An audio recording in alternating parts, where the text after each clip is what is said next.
لیکن میری مشن پاکستان میں یہ ہے کہ ہم نے ان لوگوں سے ٹیکس لینا ہے اور ہم نے ٹیکس بڑھانا نہیں ہے. میں ایکچولی بلیو کرتا ہوں کہ ٹیکس ریٹ بڑھانی نہیں چاہیے. ٹیکس ریٹ بشک ہم کم کریں لیکن ان لوگوں سے ٹیکس لیں جو ہم صاف دیکھتے ہیں کہ ان کا لائف سٹائل دیکھیں اور وہ ٹیکس دیکھیں وہ کتنا دیتے ہیں. اور یہ اس کے ساتھ ساتھ ٹیکس کلچر کریٹ کریں. اب ہم نے یہ ہماری حکومت آئی ہے, ہم نے اپنی طرف سے پہلے خود اپنے سے شروع کیا, سادگی اختیار کی ہے, اپنے خرچے کم کیے ہیں. کیبنٹ کو سب کو میں نے کہا کہ سارے اپنی منسٹریز میں 10% خرچے کم کریں.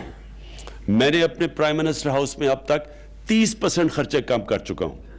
30% خرچے کا مطلب کہ میں اب تک 15 کروڑ وسیم 15 کروڑ روپیہ ہم بچا چکے ہیں. میں خود اپنے گھر میں رہتا ہوں, اپنا سارا گھر کا خرچہ خود دیتا ہوں. میں صرف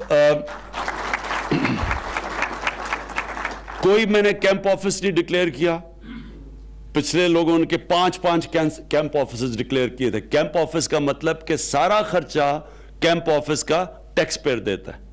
وہ سوچیں وہ لوگ اربوں پتی ہیں, وہ اس کے باوجود بھی ٹیکس کے پیسے کے اوپر اپنے بجلی کے بل دے رہے ہیں, نوکروں کے بل دے رہے ہیں, کھانا پینا دے رہے ہیں عوام کے. یعنی اس قوم کے ٹیکس کے پیسے پہ حکمران رہ رہے ہیں.